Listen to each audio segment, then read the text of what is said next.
And good afternoon, or good morning, I guess. It's still we are good morning. Good morning. Yes, thank you so much, Preeti, and Sanjana. Thank you so much for arranging this one. And I always go for the quality rather than quantity. Whatever the number, it is a quality number. So let's move on. That just you want to know about my certain amount of my background, and that might going to help someone to get some ideas where I am, what I'm doing, how I am in this position. So those are all the things it is important to know. That's why I put it my kind of, the topic is my story at Story Art Center. So this is a place where you have to share your story. That story could be inspiring, that story could be kind of someone might want to get some ideas, how we're gonna go forward that. So this is me. And for me, some of my students are here, they know that. I started teaching since 1987. So in that case, normally I don't count with the year, I count with the century. That was more than quarter century. 25 years is quarter century, right? I've been almost, almost like, what? How many years that? About 32, 33 years. So when I was doing my master, immediate one class was a master class, the other class I had to teach it. So I'm going to counting that. Since then, I started teaching. So I taught marketing. I have a PhD in marketing, and I started working on that. So this was the circulations, and many of you might have read it. Some of those ideas, which many of them are maybe not a part of my teaching professions, but what I do outside my teaching job, those are some of the recommendations, I would say. And that going to give, and I'm going to tell you how I got, those are the things, and where I am and what I did it before. So this part is major part I want to share with you. So this is many of even my class, I never say where I am from actually. Originally, anybody guess? Sanjana, can you guess? No idea. Sanjay, I give you really good reward if I have a Tim Horton gift card. No, I already know. no, you know that part. How about you? Do you know? Pakistan. See, how about you? Bangladesh. No guess. One answer. Yes, what? Nice. See, don't tell that. Did you notice that? Did I mention in the class in the whole entire semester? I never mentioned that part because my philosophy is sometimes when you start telling about lot of your background, I'm from this neighborhood, I'm from that part of the world, then people might have some sort of, they might think certain level of favor. They think, oh, this guy belongs to me or near to my place or whatever that. They might think something differently. This is just like I want to balance. That's why in my class, I have mentioned that to everyone. When they ask me, I said, I'm a global citizen. So this is better, to tell to the people, global citizen. But many students, many of my class, they go to the Google. Within a second, they would find it. And then I said, don't tell anybody. And they don't tell to others, but they know where I am from. Because nowadays it's very hard to hide yourself, especially if you are a little connect with the social media or something, your profile is it is already published, then it is very difficult to hide yourself. It is almost like an open book. People would know where you're from, what you do, all this part they would know. And no need to hide anything, but in the class, not necessary you have to tell all your background. That might, one time one of my students were coming from the same place where I am from. She was expecting something differently, and she doesn't want to even speak in English. She just want to go with me, and waiting for the private time when everybody is gone, and she comes to me, and then she start talking in my language. And I try to avoid that. The reason behind other students might going to think, they might think I am favoring her, I'm giving some extra kind of those type of hints to her. Many times this thing happen. That is why I don't. But in this public forum, normally I have to tell where I am from, what I am doing. This part is very important, and I'm going to tell you, actually, this is the place where my journey started. The country, many people have no idea where this country is. Basically, if you are from Caribbean, if you're from, South America, these people have very little knowledge about that part of the world. If you are a little connected with the Middle East or Asian background or even European background, those people have more knowledge than the Caribbean people or even further down to South America, because that's the reason. So that's why I don't want to tell myself to the students is from Brazil, I'm telling, oh, I'm from there. Psychologically, you think that person is too far from you. So I don't want to tell that way. Though you're complex, as you said, are you Pakistani or Indian or Bangladeshi, just because you have a right to say that. Because those part of the world, those are the people, mostly they look like me. But now what would happen after a few centuries, because people are mixing up so much, and that way Obama had, Barack Obama in his the private family dinner party, when he has a dinner, he has all people from around the world, his relatives are. His father from Kenya, his mother from Hawaii, the white girl, his sister is from Malaysia, the sister, brother-in-law from China, all those people are from, in one sitting table, they have so many different type of people. Now you imagine after a few generations, your nose look like Indian, the eye look like a Chinese, your height look like a European. So this could be kind of cocktail. For now, I am for sure must be from South Asia, because my complex, all those things looks like, maybe my accents also looks like that part of the world. So this is why I am here from this place, which is called Nepal, very tiny country. He's very familiar than me, and he's familiar than me too. And then the Everest is a big name. Even the people have no idea where the Nepal is, but they know what is Mount Everest means. And there is another place called, Buddha. Many of you know. He was born in Nepal. That's why they proudly put their name Buddha. And then also there is another word. Have you heard about the Gorkhas? Anybody? Have you heard that, Sanjana? No? I think it has something to do with the army. Have you heard? Yes. Have you heard that? In Europe, Gorkha, many people know about Gorkha, but in North America, many of those people have no idea what the Gorkha is. Because Gorkha is a part of the British Army too, and those people belongs from Nepal. There is only one country in this world people trust to secure their own country. The Buckingham Palace is protected by foreigners. Those foreigners are Gorkha, and the Gorkhas from Nepal. So can you believe that? So that's why those people are considered very loyal. And in the Indian Army and the British Army, still there are Gorkhas regiment. When there is a big challenge happen, they have to go to the battle, to the field, then they send Gorkhas normally. And Gorkhas is very popular on that case. But I myself, my blood is not connected with the warrior type things, but for sure, I'm also part of the same part of the world. So that's why these are the three names are very common and very popular name. So I am proud to say myself, but normally I don't go on that belongs to one small part of the things. But in this forum, I would say that I am from that part of the world. So it is important to tell to the people. But more than that, as I said, when I started teaching, at that time I was a student. I started teaching, that's what teaching. I have nothing except teaching experience, nothing. If the marketing is gone, no more marketing, all the country is like a communist country, North Korea, then my job is gone. Nobody needs marketing. So this is why I'm saying, since last 30 plus years, I've been teaching marketing only. This is the only one. Yeah, please come on in.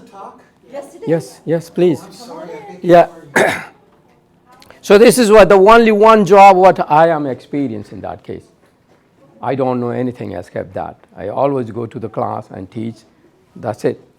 Nothing more than that. And I did my PhD and MBA, specialized in marketing. My PhD was in marketing too. And then the very funny things happen. Mostly the PhD means one country, one university, but I have connected with this, how many? 1, 2, 3, 4, 5 countries. How this thing happened, I want to share with you. I did my research in the social marketing. At that time, social marketing was a very new concept. A lot of people have no idea even social marketing is. I'm not saying social media. Social marketing is marketing of United Way, marketing of Red Cross, marketing of the shelter, the homeless people, kind of that. Those are all not-for-profit organizations, but still they need to do marketing. Marketing is not only you are collecting money or selling something, that is not marketing. Marketing means you are promoting your product, your company, your association so that people are going to be motivated to support you. That's marketing. That time social marketing was a new concept. So I started, my idea was like a family planning was my topic. Family planning, this is a very important contraceptive, those are my ideas was that because a lot of cultural, the problems, a lot of community has that, and then my job was the Red Cross and the Family Planning Association asked me to do research on that. So that was the field was Nepal, and I did all my research writing in the Netherlands, Den Haag, you might be in there. Amsterdam, Den Haag is a really beautiful city. And then my whole entire research paper, or all my literature was supplied at that time from Johns Hopkins University, very world-renowned university, especially in that public health area. It's one of the best universities in the world. That time, it was 1997, almost 21, 23 years ago. That time, internet was not common. Email was very recently started. I had my first account, Hotmail account, and you were not allowed to attach a lot of big files. So it was not common. That's why you had to write it, request letter to the university, and they would say to you that you have to pay the postal pay. All those things were like a history. So I got all my literature from Johns Hopkins University. That's why I put the name in the U.S. And the Fiji, there's another, you might know the Fiji. Yeah, it's near to Australia. I never been there. My supervisor is from Fiji. He was a dean. Still, he's a dean of South Pacific University. It's a very renowned university in that area. He's my supervisor. And then he helped me to all writing those research papers because he was so interested. He was doing the same type of research. So he is interested to help me, supervise me. So I started that.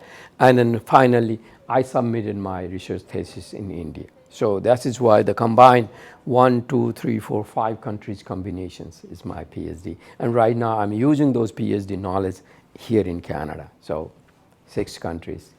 And then as I said, my teaching job started in 87. A lot of time people think you look like, very young, but actually not. But I don't let anybody to guess my age. I don't want to pretend myself I'm old. Yeah. No, I'm kidding. Yeah. You are allowed. But a lot of time I don't because I still sometimes. Yeah. Don't make younger than my son, huh? But when I go with my son, and many times I don't want to even go on that because this is human nature, Nobody wants to be old, but the reality is the reality. You put a lot of your plastic surgeon and you put it a lot of those makeup is still, Oprah Winfrey, Oprah Winfrey, she put so many good things, but started wrinkling her this side. So I have seen that, I have noticed that. But anyway, sometimes a teaching job is, people count your experience. So I'm a new professor. Oh, I'm a 30 years experienced professor. Sometimes those experience was more weighty one. So I think that would be much more better. So I'm going to tell that part. So when I completed my PhD, the things went a little different, I was not interested. I was not even thinking to come to Canada. But how this thing happened, we were in the Netherlands. My wife was doing her master's degree and I was doing her PhD. And I was planning to go back and do some political things. I'm a little ambitious in the politics. I thought that I'm going to do politics once I have a PhD. People going to see, oh, this is doctor. They might give me vote. That was my dream. But things changed something differently. My wife got a scholarship from the World Bank. The World Bank was giving a big amount of money. I never even imagined that much money we will get it. Big amount of money, and she got a scholarship. She had a chance to choose one of the countries, USA, and Canada and Germany. So we said, let's go to Canada. And Canada was Waterloo University. She decided to go to Waterloo, and then we came to Waterloo. Then here my main topic starts. What is networking? When we came to Waterloo, my son was that time, he was just 4 years old, very young. That time, I don't know anybody, we don't know anybody. And that place is very small that time, Waterloo, Kitchener is a very small city. She goes to the school, and I have to take care of my son for this half-day school. He goes there, and then the rest of the time, what I'm going to do? Somebody had suggested me, if you don't know anybody, then go to church. And every Sunday, I go to church. First Sunday, I went to church. Hardly I see my age people inside church, you know that. Mostly church means people, aged people, retired people, those people who have that type of experience. Those people, normally I have seen. These people were in the church.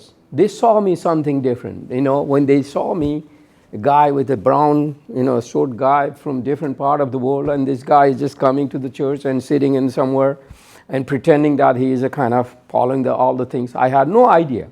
I'm not part of those different similar cultural background, but my interest was go there and meet the people. That was my interest. During those congregations, you are there sitting somewhere. After that, they start having a talking. When the polite things I found it, those church people are so nice. When they see someone new, stranger, they want to talk to that person. And then immediately I got around 5 people approached me immediately. Then I was so happy, at least somebody came to me and talked. And then I started telling, I am from here, I'm doing this, I was this, all those things I told my background. Then all of a sudden, next day I got a call from somewhere. I have no idea. The call was, I thought, maybe I would get a job in the cleaning job, looking for a job for sure. And then I was wearing jeans and t-shirts, that was, And that lady had left a voicemail. That time cell phone was not common. And the voicemail was, she had mentioned, we want to see you, come on this day and this time at this place. And then I wrote the address. I have no idea. Yes, was please. This somebody from a contact you made at church? Yes. Right, okay. Among those 5 people. I don't know who were the first. Later on, I noticed who was that person.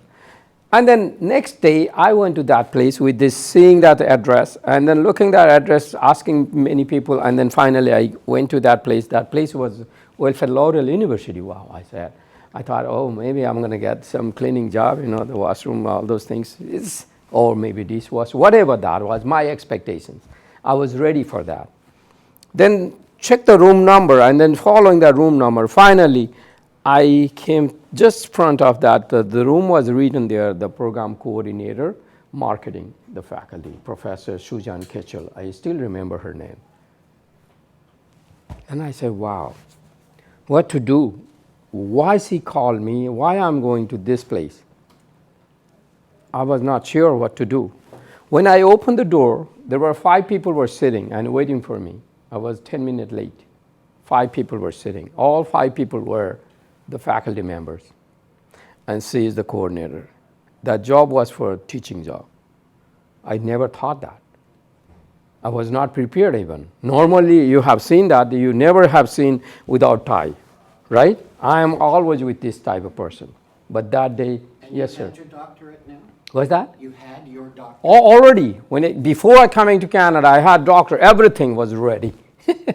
But that time, when the 5 people were sitting and they were waiting for me, and I was with the blue jeans and the black T-shirt, that's it. Then I noticed this is not what I was expecting. The job is not for that. It must be something different. Then they were ready to give me a job immediately, marketing, teaching marketing. One class size is 250 students. Never I had seen that much a big crowd. 3 classes. Can you believe that? They said, they started asking me questions, and I had no problem for telling about my own kind of that same background. And they found in me, oh, this guy is very casual, or he's a good guy, coming with the blue jeans. They gave me a job immediately. The job was that time, I'm going to tell you that university paying better than the college, right? Especially the contract people.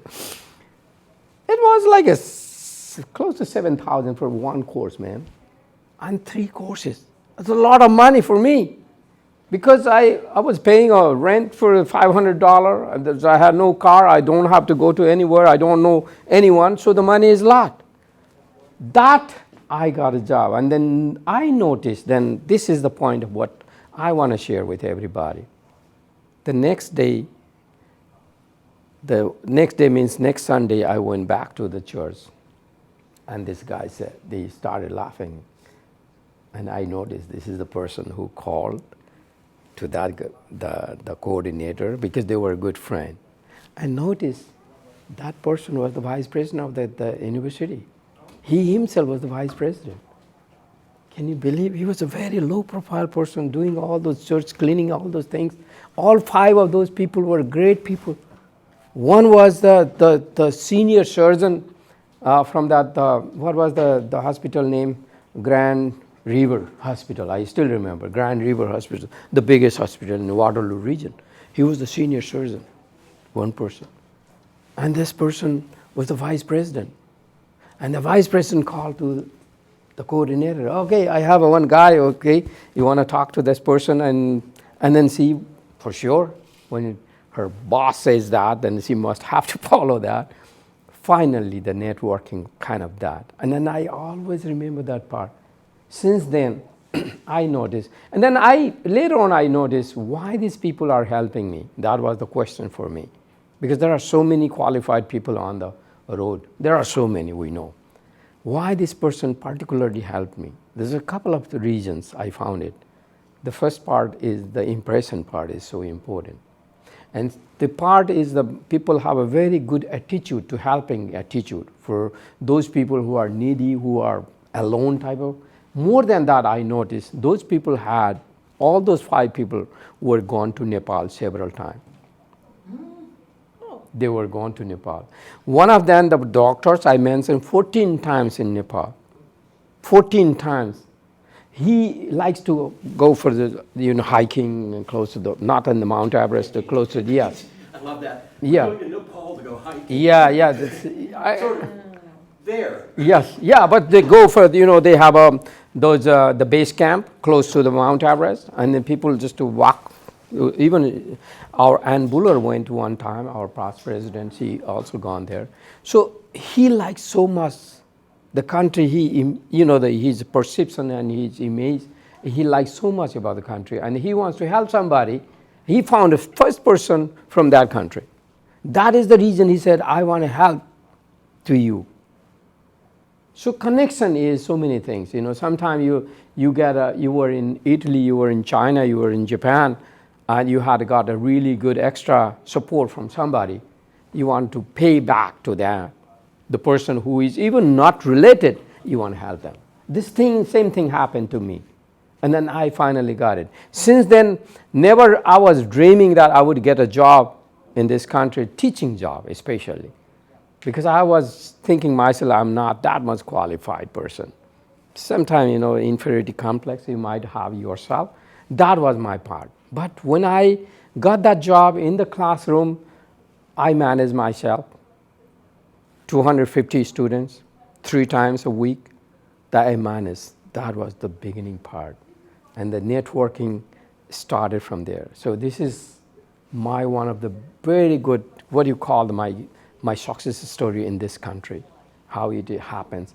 One person helped, only one person, one time helped me, after that, I didn't need any extra help that I started doing that part.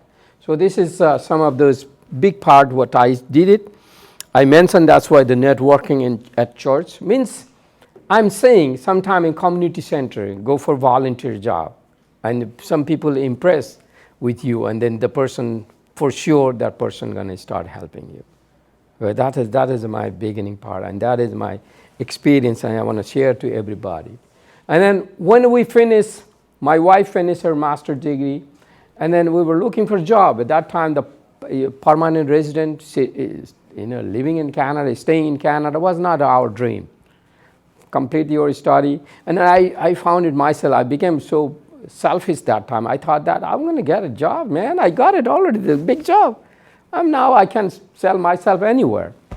Then we got a job at the United Nations job. United Nations job, very good paying job, compared to student job and a good paying job for sure.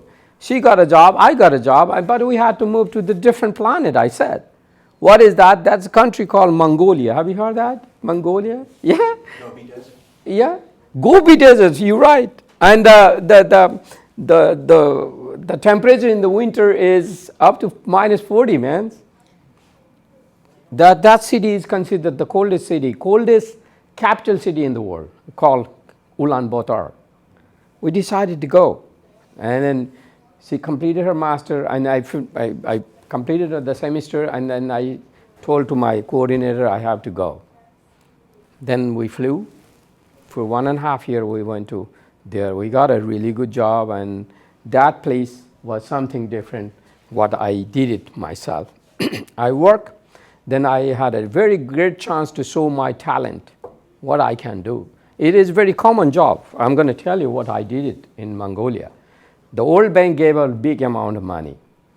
Mongolia is, I'm not telling everything, but Mongolia is almost half of the population of the whole entire country live in a city, one city, that's Ulaanbaatar. That is very crowded, and the rest of the other is totally kind of the moon land, nobody there. It's just the Gobi Desert, the big grassland. More than 100 kilometers you drive down, you don't see anybody. You go this side, this side, this side, you don't see anyone. That type of country is there. But the city was so crowded.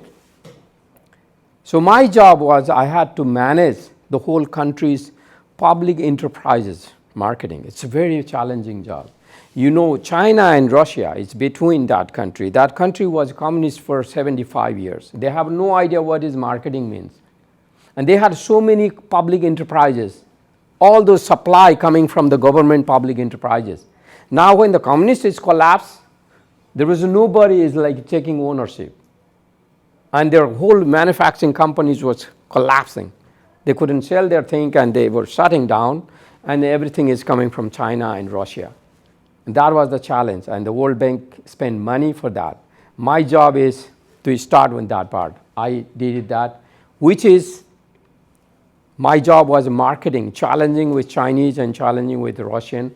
That was my job, and I work on that part, which was more than 1.5 years I did it.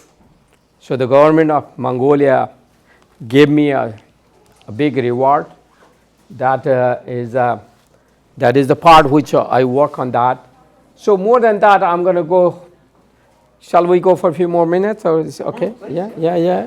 And then when I completed my Mongolian job, the money was not a problem. We were getting really good money. I had a connection with all the big politicians, sitting with the prime minister, having a dinner with that. That type of things was happening. But my son complained every time because he came from Canada, and he tried to compare with Canada and Mongolia, and every time he complains. And we decided to come back. We came back to Canada again. That time we applied for PR. We came back. When we came back in Waterloo, Kitchener, I had a job already, big university job. We thought, let's go to Toronto. Why can't Waterloo, Kitchener? That's a small city. Go to Toronto. We came to Toronto. That time we were alone. Nobody were here.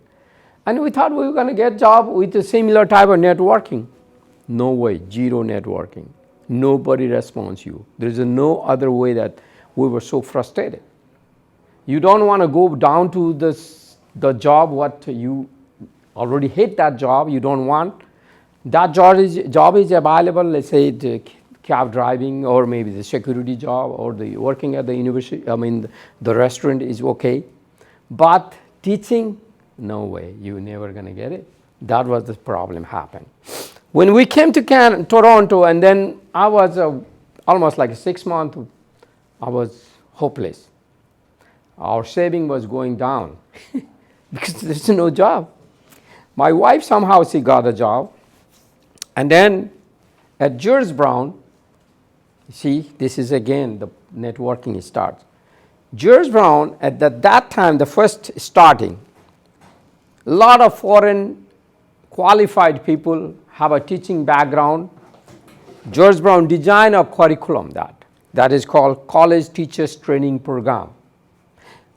The combined with all GTA-based university and colleges. And the government, the Ontario government gave us some money to design that program. And somebody told me about that. They said, why don't you go there and join it? Because I thought I don't need to. I have already teaching experience. My resume is saying that the Waterloo University will follow it. Nobody cared that. But I joined that program. That program was the hitting point. When I went there, the college teachers training program, that was the best program. And it was, once I completed that, I had so many offers immediately. George Brown, Seneca, Humber, Sheridan, Centennial. Can you believe that? Because that was the point. That is again. And then when I taught, when we were there, and that last day of that, they had invited, the coordinator had invited the deans of all the university colleges, mostly the colleges. They came to, and I'm going to take a name. You might still remember David Johnson. He was the dean of the business school at the Centennial Progress campus. You might know him, David Johnson, a long time ago, in 2006-07, yeah. He was one of the participants. And my coordinator introduced me with him. He was so impressed. He said, okay, job is right here. Take my card, you got a job. I was so happy. And then I went to she also said the same thing. I was so happy. You know, the normally procedure, what happens when you get the card, what do you need to do it? Go home and start sending email. Thank you so much. I'm so, kind of that, bothering things. I started writing. Nobody cared. David Johnson didn't respond. Sent so many emails. I was so frustrated. I thought that maybe the email is wrong. Then I started sending so many times. Zero response. Again, the frustration started. And then my wife told me, why don't you go and knock the door? Actually, I did the same thing. I went there and then knocked the door. David started laughing. He said, I am waiting for this moment. If you were really desperate to get the job, you would come to my desk.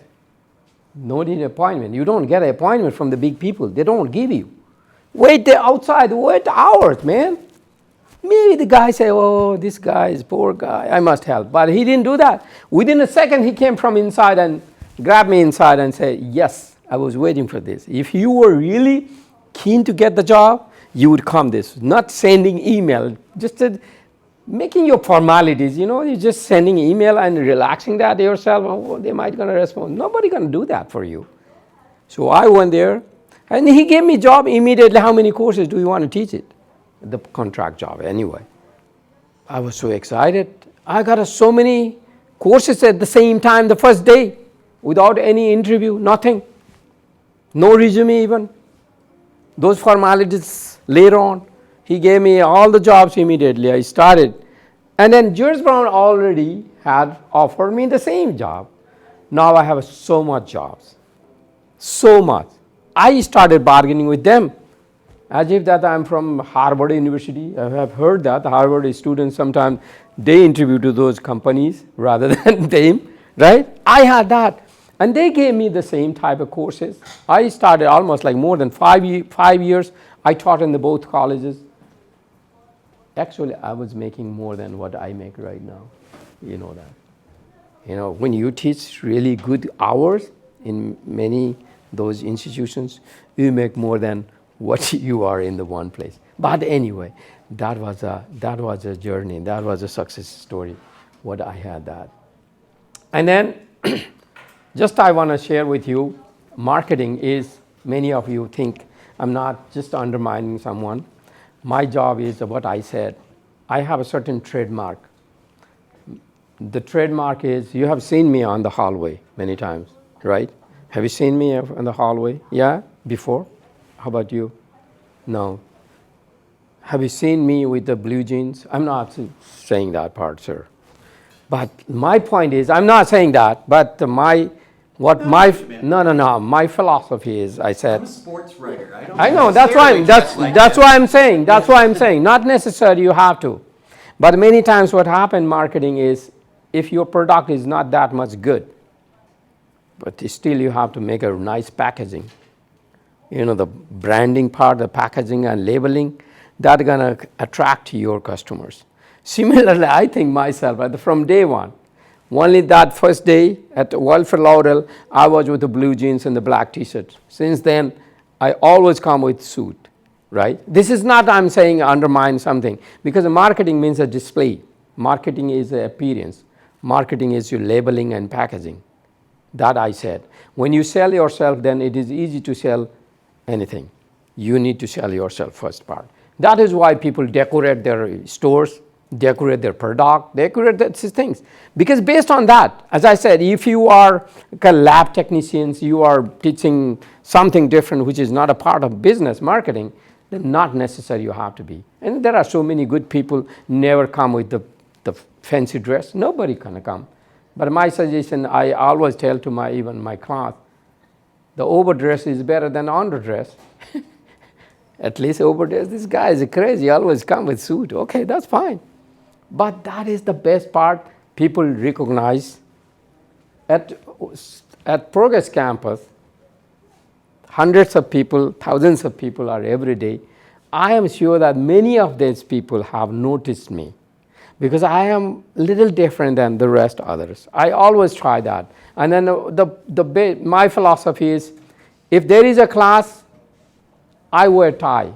If there is no class, I don't wear tie. Because I said, the students are my customers.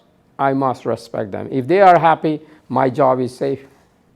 Similarly, at the store, if the customers are happy, your business is going to go up for what? Otherwise, you're gone. So this is why I'm just sharing that part. I'm almost done. More than that, at the school, Centennial, I've been involved in many other areas. As I said, I was working for the college council member, and I'm also I'm a part of student steering committee members. I work for the business school, and the captain for the scholarship, where the Nate was the leading person at that time. He asked me to join with that. And I'm a research ethics board member, still am. And then recently I got another job, which is the academic governor job. The academic governor is very funny things I would tell you here, my friend. It was kind of elections, and there were 5 or 6 people were running for that. And a lot of people have no idea who am I. Only the business school or story are some of very close people, not many people. But I got a really big number of votes because the guy with the suit, yeah, this guy, funny guy, he's smiling, the nice guy, okay, I'm going to give him vote. So that way I got it, because sometimes the remarkable, who is that? Oh, I forgot, who is that? Oh, the guy with the suit. So how did you find out about that, though? Which one? That the people reported. Oh, this is the way, This because very I got that immediate, the next day when people came to me, and then second hand they said, some of those faculty members, I would tell you, they told me they printed my flyer by themselves and distributed in their department. And they don't know me personally. So only the reason they say, you must be good, you always respect, always kind of happy person, always kind of talking with the people. On the hallway, that's my ideas. Even in my class, it starts 15 minutes before I start walking from my desk towards to the classroom. If that room is my office and this is my classroom, it's still 15 minutes I have a time. Because that 15 minutes I will talk with everybody on the hallway. My students, previous students, my faculty, all those people. I never been late. Have you seen that? I was late? Never, right? So this is why, this is my kind of certain level of the respect on your own job, you know. And this might be the reason, you know, I got that. And more than that, I want to just tell you before then, after the last one is, this is the one. I am not only the faculty member or teacher or the professors, I do a lot of other things too. In my community, I'm very kind of engaged beyond the community too. And I'm a part of so many association organizations, working with them. That is the reason I got a lot of rewards. And one of these recently, the last year, I was awarded as RBC Top 25 Immigrants Award. The immigrants means anybody who were born outside Canada and working here and living here in this country, no matter how many years you were here, you were qualified to apply for that and nominate for that. And there was a voting going to go. Many people apply for that. Many people have to vote it. And they screen down to 75, and then top 75 would be called for the voting. Only the 75 people, and from 75 they select the 25 the best. And those 25, I was in 18, I was in 75, in 19 I became 25. So that is, I feel proud of that, because in that profile it has clearly mentioned at Centennial College too, so which is good for our institutions also, because there were only one professors, and that was from the Centennial College, which is great. A lot of different people, even Navvatia, you remember Navvatia, the super fan? Those type of people are nominated. You forget. Yeah, I know. And there's a guy, Iqbal Food, you know Iqbal, kind of those type of people in the different areas, not necessarily only one area, the different areas people. And then I also got in 17 Asian Canadian Award, Outstanding Award from the Canadian Multicultural, which is also really good one. And then I had, before than that, in Mongolia, the Mongolian government awarded me the highest award, which is also, I feel very proud of that part too. And then when I was young, not now, years ago, the Lions Club International has more than 14 million people, members around the world. And among them, only 10, the best youth, they select from around the world, and I was one of them, which is also, I feel myself, that is a really good reward for me. So these are some of these, my part, and focus on again, I think in the new world, new place, still you get a chance when you have really good networking. That is my conclusion. Thank you so much. If you have a question, thank you. Any questions? Yes, please. Malcolm Kelly, sports journalism. Was that? Pardon? Yeah, please. You mentioned about Ulaanbaatar. The Gobi Desert, fascinating. Of course, I haven't been there, but I've always been fascinated by it because the Gobi Desert doesn't actually have any sand in it, right? And when you think of desert, you think of sand. It's actually all rock and scrub trees, Yeah. scrub bushes and stuff. But you were talking about, and I'm fascinated by this, about before the fall of the Soviet Union, everything that was done from a marketing perspective was done from the central government. And then afterwards, they had no guidance. Yes. And I was speaking with somebody a very smart marketing person some years ago. Shortly after the film, you know the film The Gods Must Be Crazy? Mm-hmm. Any of you guys heard of that film? So The Gods Must Be Crazy is a film where there's an aircraft flying over a remote part of Africa, and a guy finishes a bottle of Coke and he throws it out the window just to get rid of it. And down below are these two tribesmen who live a very isolated life. And the Coke bottle lands in front of them, intact. And they pick it up and they have no idea what it is, right? And the whole movie is about about them trying to figure out what it is until finally they come to the conclusion that, because they think the gods dropped it on them, and they come to the conclusion at the end of the film that the gods must be crazy because they can't figure out what this is all about, right? It's the worst marketing campaign for Coca-Cola ever. But the guy told me that one of the ways to sort of learn about marketing is to learn how a bottle of Coca-Cola is marketed all around the world. So thinking about a bottle of Coca-Cola, does that mean that when the Soviet Union disappeared, that something as simple as a bottle of Coca-Cola you could never get? Or was it that nobody knew how to distribute it anymore because they didn't have a central government to distribute it? And how the hell do you market it? Yeah, this is a good point. That country, the whole Soviet system was, for almost like the Central Asian countries were controlled by the communist system for 75 years. For the 75 years means almost like 2 generations. People have no idea what the business means, what the money means, what the buying and selling means. That is totally different. When the communist system collapsed, without any preparation, any transitions, the system collapsed, you know that part. Then what happened, China was emerging already. They had so many their own product.